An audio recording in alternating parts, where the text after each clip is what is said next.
Compañía de Jesús en misión. Voces apostólicas.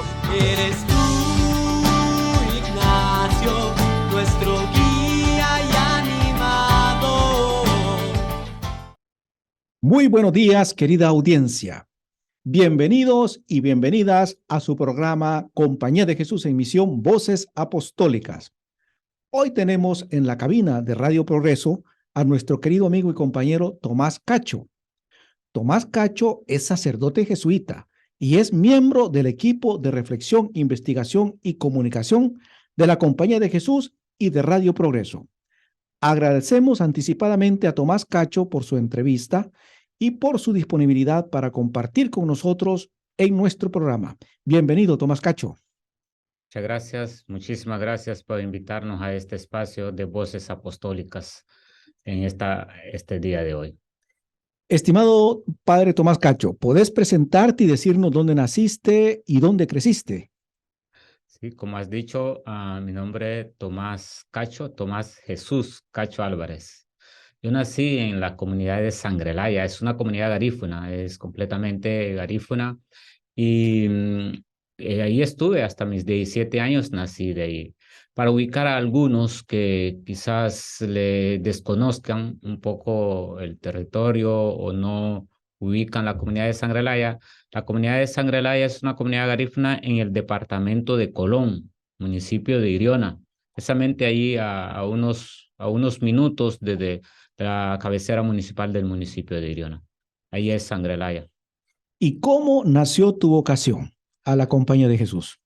Yo diría, podríamos verlo en tres momentos. En un primer momento es un deseo profundo de ir reflexionando sobre la vida, sobre el significado de la vida religiosa como tal, digamos, de la etapa de la infancia, ¿no? De la etapa de la infancia, entendió. Yo crecí en una zona de alguna manera muy religiosa y desde chavalos, que quiero decir pequeños, teníamos el proceso de catequesis y por lo tanto, digamos, podemos entender y a mí me gustaría enfatizar de que la vocación surge también ahí, ¿verdad? En todo este proceso, primera etapa de la catequesis y de apropiarse de esta enseñanza, de este principio cristiano.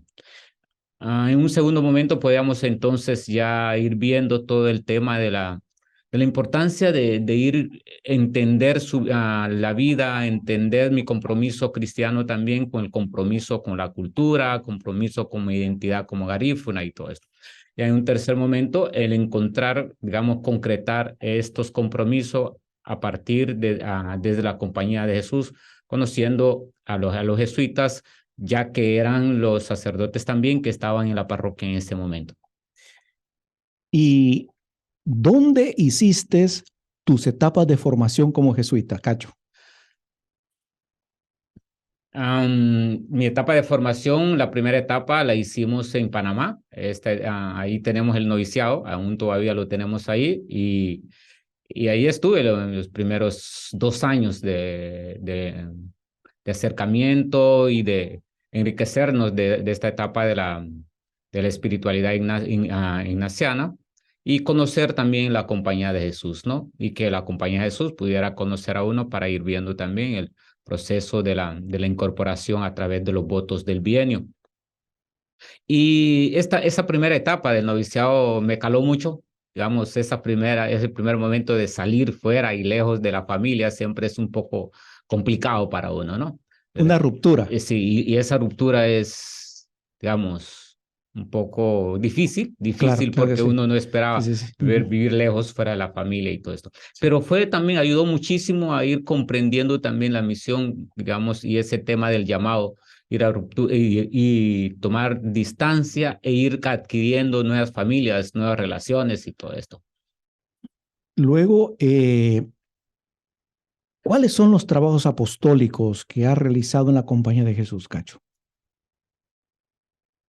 La etapa, pues yo diría, el primer trabajo apostólico ya formalmente establecido, podríamos hablar de la etapa del magisterio. La etapa del magisterio, Después de la filosofía. después de la filosofía. Noviciado, filosofía, magisterio. Exacto. Ujú. Fue después del Mish, y, cabal, fue inmediatamente de la etapa post-Mish y me tocó hacerlo aquí en Honduras, precisamente aquí en Progreso, acompañando al hermano Rolando en el centro técnico, en lo que llamamos en aquel momento Intelo. Entonces, para también, entonces acompañaba y encargado de la formación, la parte de formación cristiana un poco y de los encuentros y de todo lo que tenga que ver con el tema pastoral también del centro, ¿no? Una etapa muy buena, estuve un año y el otro año ya lo complementé en el colegio, en el externado San José en San Salvador. ¿Y la teología, dónde la hiciste? La teología la terminé, digamos, en Salvador, digamos, regresé, para decir, perdón, regresé al Salvador y continué con los estudios de teología, también en el centro Monseñor Romero. Y una vez terminado los estudios de teología, me recibí la ordenación diaconal ahí en la iglesia, en la iglesia de la universidad. Y al final, entonces, las órdenes sacerdotales en la parroquia de Sangrelaya, San Pedro y San Pablo. En todo este trayecto que has tenido, Cacho, es decir, obviamente, después que terminaste de tu formación, ¿verdad? En la compañía, estuviste de párroco también en Tocoa, ¿verdad? Y Estuve de luego, vicario. ajá. Sí. Y luego, pues, estuviste en Costa Rica, ¿verdad? Y ahora estás nuevamente en Honduras, ¿verdad? ¿Qué es lo que más te ha impactado en todo el trayecto que has hecho como jesuita? Podríamos dividir esta etapa en dos partes. Mientras estaba acompañando, digamos, este caminar, esta etapa pastoral, eh, estaba todo el tema del acompañar a la comunidad campesina o a la margen, digamos, a la zona rural de la parroquia de San Isidro Labrador de Tocoa. Digamos, fue una etapa que me impactó y me parece que me metí y lo disfruté también, ¿no? Sí. Esta etapa rural, la margen izquierda, la zona del sector San Pedro, lo que se conoce como el sector San Pedro, en la parroquia, y la parte también de la zona del sector Abisinia. Son etapas, son partes que de alguna manera el tema de la cercanía, de caminar y de ir reflexionando con la gente sobre esta experiencia pastoral, experiencia de fe, uh, yo lo considero como etapas muy importantes en la vida que uno aprende muchísimo. Uno aprende muchísimo y uno va haciendo su síntesis de fe y, en ese tema. Pero unido a esto también quiero resaltar el tema de la pastoral garífuna. Yo cuando llegué a la diócesis de Trujillo, en ese momento, me pidieron incorporarme al equipo de pastoral garífuna. Pues bien, yo ya llevaba mucho tiempo de estar fuera del país y fuera de la zona, fuera del contacto directo con la población garífuna, aunque soy garífuna, pero tenía mis miedos, ¿verdad? Porque no sabía de alguna manera cómo se iba a dar este acompañamiento, pero me fui soltando y me fui metiendo y me parece que también fue muy rico esa etapa, porque a pesar de todo, creo que logré muchísimas cosas, creo yo, tanto para mí a nivel personal, en mi seguimiento y en la profundización de mi vida cristiana, pero también creo que aporté también en el caminar de muchos en ese sentido también. Querido Cacho, ¿cómo te sentís al saber que sos el único jesuita en toda la Compañía de Jesús en el mundo? Bueno, primero hay que verlo desde este punto de vista cultural, hay que verlo desde ahí, ¿no? Un Claro, poco. claro, claro. Sí, sí. como jesuita, garífuna, como... Es decir, que tiene sus... yo creo que tiene elementos muy importantes que hay que resaltar. Primero, digamos, yo creo que la Compañía de Jesús, quieras o no, logra también entender que es un garífuna que de alguna manera está metido en esta dinámica, ¿no? Un poco. Entonces, yo primero agradecer este proceso en la Compañía de Jesús porque sin eso, digamos, sin el aporte de la Compañía de Jesús en mi proceso, tanto de estudio como de asimilar este tema de ser garífuna en medio de esto, yo creo que hubiese sido mucho más difícil para mí. Yo creo que el considerarme jesuita, garífuna o sacerdote, garífuna en medio de esto, es algo importante, pero mucho más importante la posibilidad de releer mi historia como garífuna, releer mi cultura como garífuna de ese concepto, digamos, de vida cristiana, ¿verdad? Y todo esto. Yo creo que el aporte está por ahí y la clave también del, digamos, de la reflexión podría a mí no, va por ahí en ese sentido de darle importancia, digamos, me siento comprometido, si podemos decirlo así, tanto con el pueblo garífuna, primero por eso, pero también con la iglesia en general, porque necesitamos de alguna manera dejar, digamos, testificar al interior de la iglesia de que aquí hay una relación, digamos, que no rompe con la concepción cristiana, pero que hay una relación peculiar también con Dios. Y esa peculiaridad del pueblo garífuna con Dios, como que es necesario también, podemos decirlo así, ponerlo sobre la mesa y como sacarle provecho y comenzar a partirlo también como ese pastel que se parte también en la mesa del Señor, ¿verdad? Y todo esto. Qué bueno escucharte, ¿verdad? Ahora formas parte de este gran equipo de Radio Progreso y del ERIC. ¿Cómo estás viviendo la experiencia? ¿Cuál es tu trabajo específico? Son más o menos como unos 3 meses ahora, ¿no? De habernos incorporado al equipo del ERIC Radio Progreso, digamos, con ese enfoque garífuna.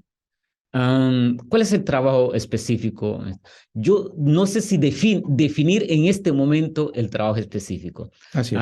Me costaría como definirlo, como que todavía estamos queriendo, digamos, darle, digamos, cocinando ese plato, ¿verdad? Y Así todo es. eso.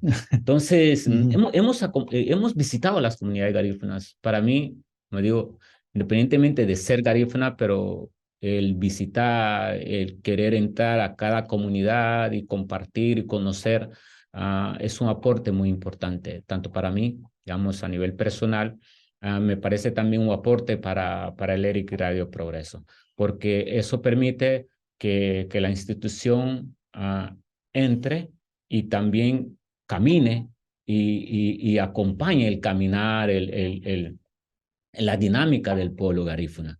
Me parece que esto puede ser un aporte importante, visto por ambos lados, tanto para el pueblo garífuna hondureño de Honduras como para el ERIC y Radio Progreso, porque va a generar muchos elementos, pero también va a ir retando, también va a ir como pidiéndole, comprometiendo más a la institución en ese sentido. Así es. Pero se va a ir enriqueciendo. Yo sí creo que se va a ir enriqueciendo al menos así estoy viendo, ¿verdad? En la medida que vamos entrando a cada comunidad y vamos conversando con cada líder comunitario, nos damos cuenta que en verdad hay muchas cosas ahí que son parte de este modo de ser de la Compañía de Jesús, de ese modo de ser de ERIC y Radio Progreso, que va alimentando, que lo va alimentando, que ese encuentro con la comunidad garífuna va a ir alimentando ese modo de ser. Así que yo creo que estamos, desde el ERIC Radio Progreso, estamos construyendo ese modo de acompañar y ese modo de ir siendo con el pueblo garífuna, ¿verdad? Y todo esto. Está diciendo cosas fuertes, ¿verdad? Estás diciendo como ese crear vínculos, ese modo de crear puentes entre la experiencia y de la cultura garífuna y también el trabajo de proyección que tiene la Iglesia de Progreso. Ahora, me imagino que para vos también esto es insertarte en tu propia cultura garífuna, ¿verdad? Es reencontrarte con tus propias raíces. ¿Cómo vives esta experiencia? No, de verdad sí, seguirme encontrando, es como seguir tocando fondo, es seguir tocando fondo. Yo creo que hay un par de cosas que aquí vale la pena resaltar. Digamos, el pueblo garífuna es un pueblo garífuna, es un pueblo afroindígena, es decir, que eso no podemos negarlo y tampoco podemos, digamos, no es totalmente afro y no es totalmente indígena, es un pueblo afroindígena. Hay mucha gente que a veces porque ven que es totalmente rostro afro, porque se piensa que no tienen, digamos, una dimensión indígena, pero el pueblo garífuna tiene. Entonces, en ese sentido, podemos hablar también de una religiosidad propia, de una espiritualidad muy propia del pueblo garífuna. Original. Verdaderamente originario del pueblo garífuna. Entonces, en este caso, digamos, necesitamos, como este elemento, necesitamos, digamos, tocar fondo en ese sentido, ¿no? Sí. Es decir, que en esa realidad del pueblo garífuna, visto desde un punto de vista espiritual, digamos, no contradice el tema de la espiritualidad cristiana. Hay puntos fuertes de encuentro. Se pueden enriquecer, pero en muchos casos, digamos, nos preguntaríamos, un sacerdote, digamos, con enfoque de la Iglesia católica, cristiana y todo esto, ¿cómo puede entonces venir y entrar o cómo puede asimilar esta visión de este otro lado, de una comunidad indígena o de una visión indígena o de una espiritualidad muy peculiar? Sin embargo, entonces me parece que esto enriquece y fortalece a la iglesia en general, porque eso hace entender que la iglesia como una institución que promueve la liberación, que promueve la integración de las comunidades y su caminar hacia esa plenificación que sería ese encuentro con Dios o ese desarrollarse plenamente, me parece que es clave, digamos, bajarnos y entender. Y para mí es un reto, porque es un reto. Así es. ¿Por qué es un reto? Porque sí. toda mi concepción, digamos, teórica ha sido formada desde esa visión del cristianismo y es un cristianismo que también se va confrontando con una visión demasiado tradicional, como al encontrarnos y querer hacer una pastoral que realmente sea una pastoral que nos encontremos con el pueblo y que sintamos que el pueblo realmente lo hace suyo este caminar, cómo entonces vamos como haciendo nuestra síntesis que se acerque a la propuesta de Jesús, ¿no? Y todo esto. Entonces, supone también para nosotros, o para mí en particular, a veces desaprender algunas cosas para poder seguir creciendo también en algunas cosas que ayuda y que me puede también generar, tomar como actitudes positivas de cara al acompañamiento del pueblo garífuna como tal. Yo creo que es un reto y hay que decirlo también, es decir, que la vida supone un reto. Si no tiene reto la vida, entonces pierde también sentido. Así es, así es. Y entonces, yo al escucharte siento como que hay realmente un diálogo profundo de encuentro entre el cristianismo y la cultura garífuna, ¿verdad? Y que hay que saber dialogar y hay que saber escuchar, ¿verdad? Y es una experiencia mutua, me da la impresión, ¿verdad? Desde escuchándote, ¿verdad? Porque no he tenido esa riqueza del encuentro tan profundo como lo tenés vos en tu propia cultura, ¿verdad? Y me corrige si no es así, ¿verdad? Me corrige si no es así. Así es. Y entonces, ahora, habla de tu desafío personal y algo has comenzado a hablar del desafío también de la cultura garífuna. Ahora, a mi modo de entender, hay varios desafíos también, ¿verdad? Hay como una amplitud de encuentro y también de una diversidad de desafíos, me imagino yo, ¿verdad? ¿Podrías hablarnos de los desafíos que enfrenta la cultura garífuna en Honduras y en otras partes del mundo? Digamos, yo creo que, digamos, cuando hemos ido caminando, acercando, conversando con los compañeros y compañeras en nuestros pueblos, garífunas y todo esto, digamos, nos damos cuenta que históricamente, yo creo que yo quiero decir esto, yo creo que históricamente, digamos, las autoridades, digamos, las autoridades estatales del país, yo creo que no han asimilado adecuadamente la presencia del pueblo garífuna en Honduras. Yo sí cada vez más concluyo de que no se ha asimilado adecuadamente. Ha habido una intención de negar o rechazar esa presencia, ¿no? Un poco, yo creo que aquí hay un elemento importante y yo lo lanzo también a muchos compañeros y compañeras que han llegado al Congreso Nacional, muchos garífunas que llegamos al Congreso Nacional y parece que nos vamos acomodando con cositas y cositas. Yo creo que necesitamos como, digamos, reflexionar profundamente qué supone la presencia o qué ha supuesto la presencia del pueblo garífuna en Honduras un poco y cómo se ha ido asimilando a lo largo de la historia. ¿Por qué te planteo esto? Por ejemplo, a lo largo de la presencia del pueblo garífuna, digamos, ha habido como una exclusión paulatina a nivel de los territorios. Podríamos decir un desplazamiento cultural, un desplazamiento territorial paulatino. Se ha ido haciendo despacio, pero a mí me parece que con una estrategia muy fina. Pero sí, ahí está. Es decir, que de alguna manera, hay un detalle que me llamó la atención. Por ejemplo, en el Valle del Aguán. En el Valle del Aguán, digamos, yo he estado, como estuve mucho tiempo en la parroquia de Tocoa, el tema de la reforma agraria fue muy bien visto pues, en la zona. Pero si preguntas a las poblaciones garífunas de esta zona, por ejemplo, Limón, Aguán y parte de Trujillo, te va a decir, no, la reforma agraria para nosotros no fue bien vista. ¿Por qué? Porque nos desplazaron de muchas tierras que nos servía para trabajar. ¿Y a dónde los colocaron? ¿A dónde los ubicaron? Pues no solamente los ubicaron, digamos, le restringieron, digamos, el espacio donde también cultivaban y todo esto, ¿no? Claro. Está bien, digamos, para hacer, digamos, reubicar compañeros y todo esto, sí, pero, digamos, y con el tema de la modernización agrícola fue es decir, como quien dice, llover sobre mojado. Claro. Con el tema de la reforma, con el tema de la modernización agrícola, ¿qué pasó? Digamos, aliados con militares también fueron haciendo estrategias para poder seguir quitando al pueblo garífuna del territorio que tenían.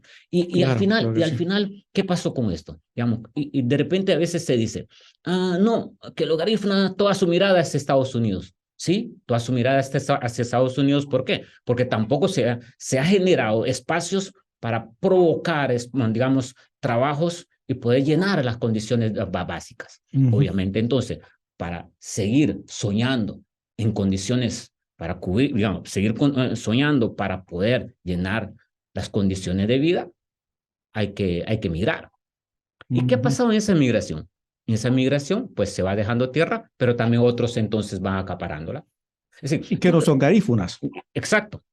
Y que yo creo que de alguna manera hay una política de Estado que en el trasfondo es una política que provoca y promueve el desplazamiento.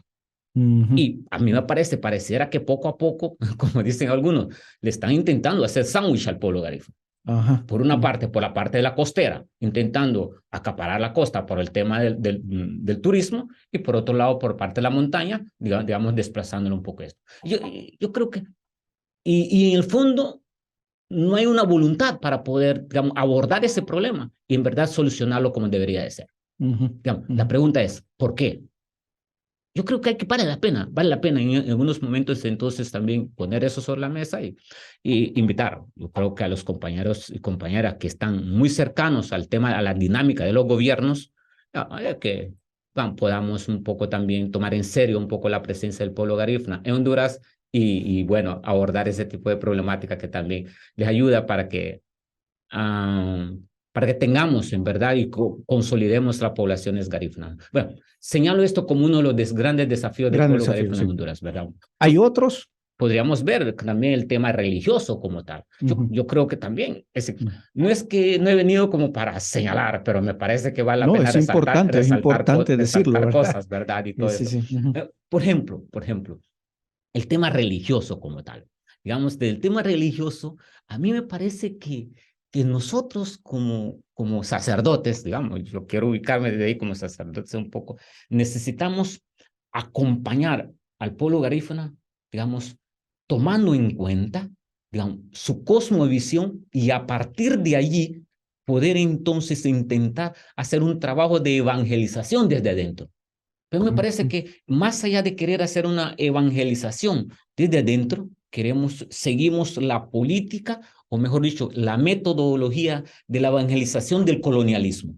Colonización. Exacto. Entonces, imponer, digamos, modos de fe que ni logramos, ni intentamos hacerlo dialogar con la fe del pueblo garífuna. Claro que sí. Simple y sencillamente lo imponemos. Y eso hace, digamos, seguir con esas doctrinas que de alguna manera, a mi modo de ver, no son coherentes con la propuesta evangelizadora que supondría Sí, sí. entonces lo que llamamos en este tiempo una evangelización inculturada. Así es. Esto es un desafío tanto para el pueblo garífuno, pero también como para la iglesia que intenta tener presencia en el mundo garífuno. Por ejemplo, ¿no? Un poco esto. Ahora, por esto es muy importante el trabajo que realizas allí en la zona, ¿verdad? Con el pueblo garífuna, porque además de que tienes la capacidad de poder vivir y expresar la religiosidad propia de tu cultura garífuna, tienes la capacidad también de construir puentes para un diálogo interreligioso, ¿verdad? Y un diálogo intercultural, ¿verdad? Que nos permita ese puente tanto desde dentro hacia afuera y de afuera hacia adentro de la misma cultura garífuna. ¿Me equivoco? Sí, yo podría decir que, bueno, también es un desafío personal, diría yo, ¿no? Claro que sí, claro En que ese sí. Sí, sentido, sí, ¿no? así es, así. Irnos formando, ir con esa actitud de búsqueda, de investigar para poder como, bueno, dar la palabra apropiada o el gesto apropiado para poder convertirnos en puente y provocar también que muchos se conviertan y otros se conviertan en puente también para ese tipo de cosas, ¿no? Yo creo que también ese debe ser para nosotros una apuesta, que otros se sumen a ese tipo de apuestas en la vida. Por ejemplo, hay una cosa muy importante para mí que a nivel eclesial deberíamos decir que a mí me parece que la iglesia hondureña debe tomar en cuenta que Honduras es un país multicultural. Así es. Pero siempre me he preguntado, digamos, en los seminarios, en los seminarios nuestros de formación de los sacerdotes que tenemos en Honduras, digamos, ¿tomamos en cuenta esto? Se toma en cuenta que Honduras es un país multicultural y que debemos de formarnos y formar a nuevos sacerdotes con ese enfoque? ¿O simplemente queremos asegurar esta estructura y formándolos desde esta visión de una teología tradicional? Así que a mí me parece que tú te encuentras con nuevos sacerdotes que van a la zona, digamos, ya pastoral y te das cuenta que tienen ese vacío. Es decir, que a mí me parece que entonces, digamos, a nivel general, seguimos teniendo ese vacío y es necesario que rompamos con esto. Es necesario vivir, como tú dices, ¿verdad? Una fe inculturada, ¿verdad? Y al mismo tiempo el diálogo y crear espacios de encuentro, ¿verdad? Intercultural. Ahora, Cacho, ¿has logrado realizar algún trabajo con garífunas en el extranjero? En Estados Unidos específicamente. ¿Cuál ha sido este trabajo que has hecho allá? Bueno, yo creo que tenía como unos 3, 4 años de sacerdocio cuando comencé una experiencia en Nueva York, primero en este momento solo había una comunidad garífuna o una parroquia que tenía presencia garífuna. Ese espacio lo habían comenzado algunos sacerdotes que habían estado antes de mí. Entonces intentamos, más allá del espacio de la misa, comenzar a provocar espacios de reflexión, no solamente sobre el tema de la misa como tal, sobre la estructura de la misa como tal, cómo entonces tener un espacio de reflexión donde también pudiéramos comenzar a reflexionar sobre el tema de la espiritualidad garífuna y la cultura garífuna en general, y cómo pudiéramos también en ese momento acompañar, digamos, esos dos elementos, ¿no? Un poco, y así fue, y recoger experiencia de mucha gente, de algunos que llamamos en la cultura garífuna, de algunos buyei o sacerdotes y sacerdotisas, son los que se encargan del tema del rito o de la celebración propia del rito garífuna. Entonces, recoger un poco también la experiencia de ellos, platicar con ellos, acercarme con ellos un poco, digamos, ir a los templos o a los lugares donde se celebran ese rito para poder acompañar también e ir viviendo un poco esa experiencia, digamos, y encontrarme con aquello que muchos decían, digamos, aquello, eso no es de Dios, ¿no? Un poco. Y yo necesitaba, en los primeros momentos, digamos, como sacerdote me resultaba un poquito difícil como decir, ¿será que voy? ¿Cómo resultarán? ¿Cómo verán la gente eso si voy? Si oyen que llegué ahí, ¿cómo? Pero de alguna manera yo dije, no es posible no hacer. Entonces fui entrando precisamente. Entonces, comenzando con esos diálogos con los Buyeinu en Estados Unidos, en Nueva York. Esa experiencia a mí me ayudó muchísimo a seguirme abriendo y me abrió muchísimo también a ir comprendiendo realmente que la espiritualidad garífuna hay una profundidad y su propuesta, la propuesta en el fondo es muy coherente con la propuesta de Jesús. Digamos, dentro de la espiritualidad garífuna hay algo que se conoce como Aubuni Amurinuni, que en otras palabras, digamos, en español sería como mi configuración personal está para ayudarte a ti. Estoy para ti y tú estás para mí, ¿no? Digamos, y cuando tú vas detalle por detalle te das cuenta que es muy coherente con lo que en la teología cristiana se habla de reino de Dios. Entonces, Claro que sí. Entonces en el rito, el corazón del rito de la liturgia garífuna, lo que se ven en el fondo son dos elementos que son muy válidos para toda esta vivencia cristiana o vivencia humana, que es el tema de la reconciliación y el tema de la comunión como tal.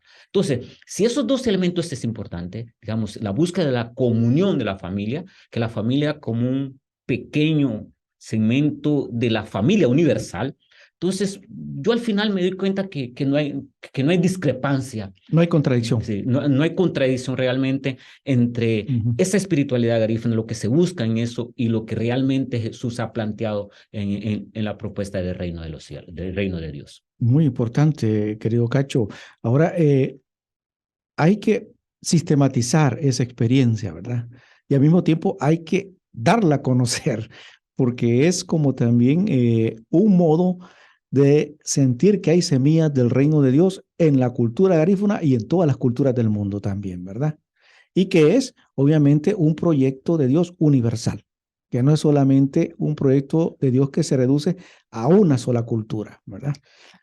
Realmente, y así hemos venido viendo, es aquello que se dice que como la universalidad se manifiesta en ese espacio particular del pueblo garífuna, ¿no? Pero también cómo entendemos también esa cultura del pueblo garífuna, esa universalidad de la cultura del pueblo garífuna, y que también de alguna manera somos como referente de esa universalidad de la propuesta de Dios en el mundo, ¿verdad? Qué rico lo que estás diciendo, en el sentido de que hay una riqueza, ¿no? de oferta a la cultura o a las culturas en todos los contextos del mundo, ¿verdad? Ahora, ¿cuáles son los proyectos que tenés para los próximos años? Bueno, yo creo que desde el ERIC Radio Progreso hay cosas, hay muchas cosas que podríamos ir trabajando, y para el pueblo garífuna también hay muchos elementos ahí que pueden. Pero yo en lo personal hay algo aquí, digamos, en Honduras que me parece importante, tenemos que resaltar. Digamos, Cuando hablamos del mundo, cuando hablamos del pueblo afro-hondureño, afro-honduras, a mí me parece que hay un engaño que se vino dando a lo largo de la historia. Digo, quiero decir que es un engaño, porque se ha intentado reducir la población afro a la población criolla en Honduras y a la población garífuna. Y me pregunto, ¿y qué ha pasado con las raíces de afro que hemos tenido del tiempo de la colonia? Los primeros afro que llegaron allá en los 1500 para trabajar en las minas. Y entonces, ¿qué ha pasado con esa población? Y que parte de esa población, cuando tú notas y ves detalle por detalle, rostro por rostro, te das cuenta que algo de afro entonces hay. A mí me parece ¿qué ha pasado? A mí me parece que valdría la pena que como para seguir pensando y fortaleciendo nuestra identidad hondureña, vale la pena tomar en cuenta que digamos, nuestras raíces indígenas, nuestras raíces europeas y nuestras raíces afro no se pueden separar. Yo creo que debemos cada vez más tomar en cuenta que venimos de esas tres raíces, ¿no? Y no podemos minimizar ninguna de las tres raíces. Digamos, tenemos raíces indígenas, tenemos raíces afro, tenemos raíces europeas, pero integrémoslo. No, ni rechazar lo indígena que tenemos, ni rechazar lo afro. Y cómo también, entonces, ayudamos a muchos hermanos y hermanas que tienen fuerte lo indígena, que tienen fuerte lo afro, que reconozcan entonces. Yo creo que a nivel general, digamos, desde los centros educativos y todo esto, aquí hay un elemento que me parece que es un reto y un desafío para la población hondureña en general. No solamente para la población afro-hondureña, sino que para la población hondureña en general. Qué bien si lográramos. A mí me gustaría sumergirme en ese tema y seguir investigando dónde están esos segmentos afro que están allí y que necesitamos decirle, mira, tienes esa dimensión en tu sangre, tienes eso y vívalo también con alegría y profundidad, ¿no? Vale la pena. Yo creo que aquí hay un elemento importante. Y luego lograr esto que estás diciendo, de aceptar que es posible la unidad en la pluralidad de culturas, ¿verdad? Es posible, no es una cosa equivocada o es una cosa que atenta a cada cultura, ¿no? O es una amenaza a cada cultura, es más bien que es como enriquecer, ¿no? Lo que somos, enriquecer nuestra propia identidad y al mismo tiempo vivirla como con gozo, ¿verdad? Con alegría, como decís, ¿verdad? Sí, que es una cosa muy importante, ¿no? Sí, y para esto yo creo que es necesario también señalar algo. Es decir, que el tema, ¿qué ha pasado a lo largo de la historia? A lo largo de la historia, el tema del racismo como tal ha agarrado fuerza y hemos querido negar esta parte en nuestra identidad porque hemos dado a entender, o la población o los otros han dado a entender que esas razas son razas de menos valor. ¿Y cómo logramos exactamente a desmontar un poco esa ideología de la cabeza y de la sociedad para hacerle entender que aquí hay una igualdad y que es importante, digamos, reconocerla y en verdad valorarla tal como debe ser, ¿no? Poco. Y yo creo que es eso también, Sí, en muchos casos, lo que ha evitado que cada uno reconozca un poco esa parte de su identidad como tal, ¿verdad? Y todo esto. Y todos tenemos igualdad en dignidad, ¿verdad? Y que no tiene que haber discriminación contra ninguna cultura, ¿verdad? Querido Cacho, ¿qué cosas motivan y te llenan de esperanza? Quiero señalar no sé, 3, 4, 5 cosas. Primero, ¿qué es lo que llena de esperanza? Hay una de las cosas que me llena de esperanza realmente un poco el retorno a la experiencia del Jesús, del crucificado, de aquel que estuvo ahí de nuestra concepción. Es el enviado, el encarnado, el enviado de Dios, pero el retorno y recoger su experiencia y su llamado para también que se nos convierte como modelo de él. Para mí, eso me llena de esperanza, la vida de Jesús como tal, ¿no? Es muy eso. Segundo elemento que me llena de esperanza y me da mucha, es el tema en la medida que voy entrando a esto, el tema de la vinculación con los ancestros. No sé, yo, digamos, no es una teoría para mí, es una realidad, ¿no? Así es. Es una realidad. Y Son las raíces. sí, y entonces, y cada vez más para mí Ujú. eso es esperanzador y necesitamos como... y genera esperanza, pues que, porque no es una cosa del pasado, es una cosa del presente y va a seguir siendo una cosa del futuro, ya así, ¿no? Porque va a seguir alimentando. Entonces, eso incluye. Pero lo otro también que genera esperanza más, si podemos verlo desde un punto de vista histórico, como estos dos elementos un poco, ¿no? Em, ese volcarse hacia esa experiencia de la vida de Jesús, del encuentro o de la presencia, del caminar con los ancestros, cómo eso entonces, digamos, nos invita o nos lanza a intentar como soñar una sociedad cada vez más justa, justa tomando como modelo esta propuesta de Jesús, Así que es es. una propuesta de Jesús válida para todas las culturas y encarnada en todas las culturas. Así que, y en medio de todo esto, ¿cómo esta justicia logramos que no se conciba una posibilidad para unos y unos pocos y veámoslo así, una desgracia para la mayoría? No, Así sino es. que vista como ir planificándose todos como persona y como sociedad. Yo creo que es una de las cosas que nos debe mover y trabajar.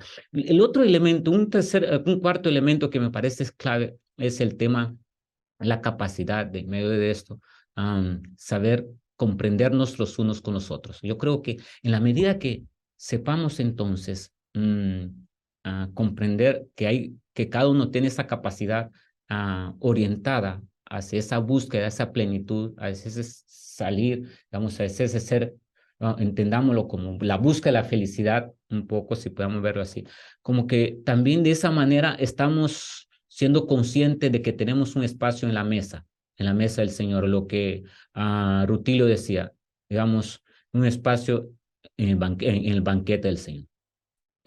Me parece que eso no es que me parezca.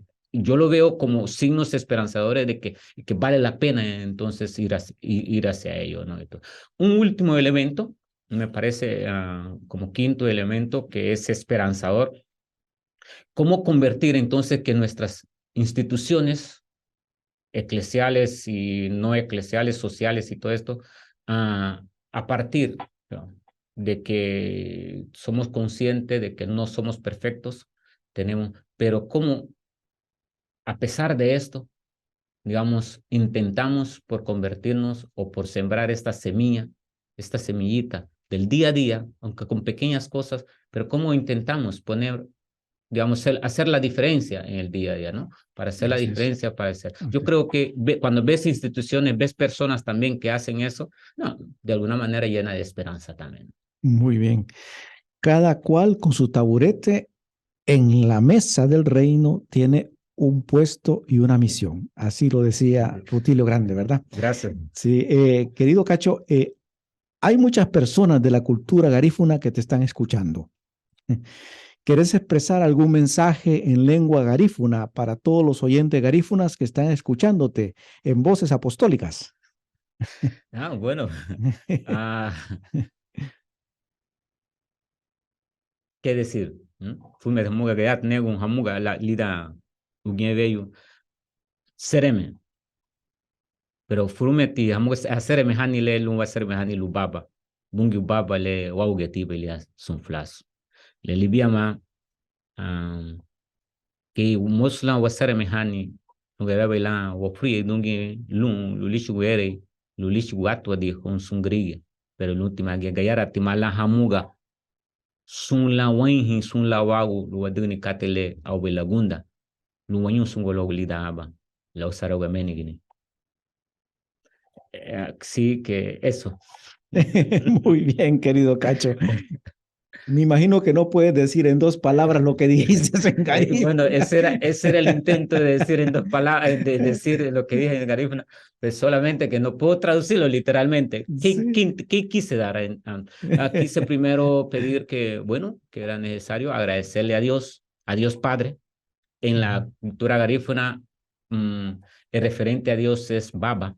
¿Y de dónde viene ese Baba? Ese Baba viene de una tradición también africana, digamos, viene de esa parte de esos elementos que no perdimos digamos, y que seguimos insistiendo, y que tiene que ver con el tema del servicio en la familia. Baba y Da, que son dos líderes ejemplares de la sociedad garífuna.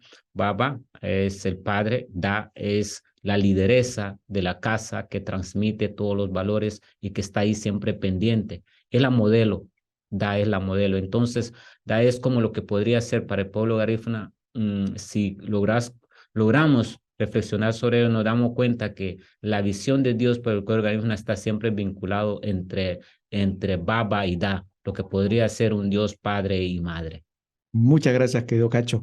Te agradecemos mucho por esta gran entrevista que nos has dado y nos has concedido. Estás haciendo un gran aporte y un gran servicio a la sociedad hondureña con tu trabajo desde el ERIC Radio Progreso. Te deseamos muchos éxitos apostólicos en tu misión también, ¿verdad? Querida audiencia, Tomás Cacho nos ha compartido parte de la gran riqueza de la cultura garífuna. Sin lugar a dudas, todos hemos disfrutado de esta gran entrevista. Estimados amigos y amigas de Radio Progreso y del ERIC, los esperamos el próximo fin de semana. Muchas gracias por su fidelidad y por su preferencia. Que pasen buen fin de semana en compañía de la voz que está con vos, tu voz y mi voz. Hasta pronto.